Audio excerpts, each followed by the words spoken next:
কংগ্ৰেছ চৰকাৰ আহিলে বন্ধ হ'ব অৰুণোদয় আঁচনি। কংগ্ৰেছ চৰকাৰে আৰম্ভ কৰিব নলখিমী আঁচনি। এপিচিচিৰ সভাপতি ভূপেন বৰাৰ প্ৰতিশ্ৰুতি। এইবাৰ শাসকীয় বিজেপিৰ পদাংক অনুসৰণ কৰিবলৈ আগবাঢ়িছে বিৰোধী কংগ্ৰেছ।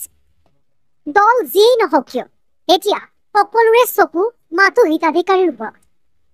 জোৰ যাৰ মুলুক তাল। আপ্ত কথাষাৰকেই শিৰোগত কৰি এইবাৰ বিজেপিৰ পিছতেই বিৰোধী কংগ্ৰেছেও হিতাধিকাৰী ৰাইজৰ আশীষ বিচাৰি পৰিছে কেইবাটাও পৰিকল্পনা। বৃহস্পতিবাৰে ৰাজ্য চৰকাৰে শুভাৰম্ভ কৰিলে অৰুণোদয় আঁচনিৰ তৃতীয় পৰ্যায়।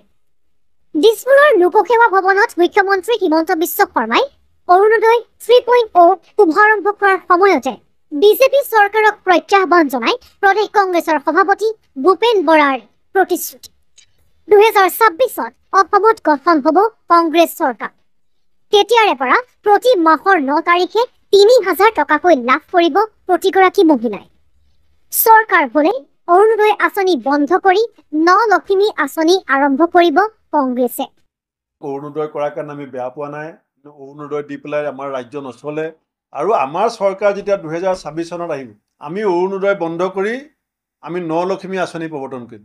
মুখ্যমন্ত্ৰীয়ে বাছি বাছি বিজেপি মেম্বাৰশ্বিপ ল'লেহে অৰুণোদয় দি আছে। এতিয়া বিজেপি মন্ত্ৰী MLA বিলাক মিটিঙলৈ গ'লে মানুহ নহয়, ফৰ্ম দি পেলাই ফৰ্ম দিম বুলি কৈ মিটিঙলৈ মানুহ গোটাবলগীয়া হৈছে। কিন্তু আমাৰ কংগ্ৰেছৰ নেতৃত্বত যেতিয়া বিৰোধী চৰকাৰ আহিব, আমাৰ যেতিয়া চৰকাৰ হ'ব, তেতিয়া আমি নলখিমী প্ৰতিটো পৰিয়ালক জাত পাত ধৰ্ম ভাষা বিশ্লেষণ নকৰাকৈ প্ৰত্যেকগৰাকী পাবলগীয়া মহিলাক আমি 3,000 টকাকৈ প্ৰতি মাহৰ 9 তাৰিখে নলখিমী দিম।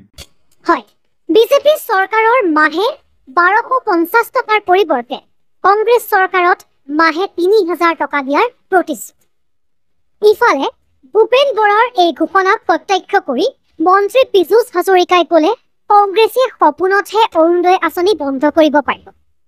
প্ৰথম কথাটো হয়, কংগ্ৰেছৰ যদি তেখেতলোকে সপোনৰ চৰকাৰখন যদি হয়, মই নাভাবোঁ কংগ্ৰেছৰ চৰকাৰ হ'ব।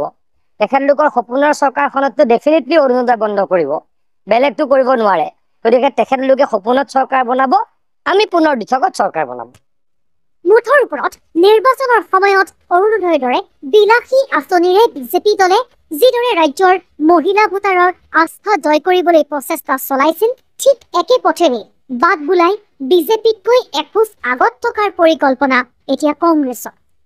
এতিয়া ভূপেন বৰাৰ এই প্ৰতিশ্ৰুতিয়ে 2026ৰ নিৰ্বাচনত কি প্ৰভাৱ পেলায় সেয়া সময়েহে ক'ব।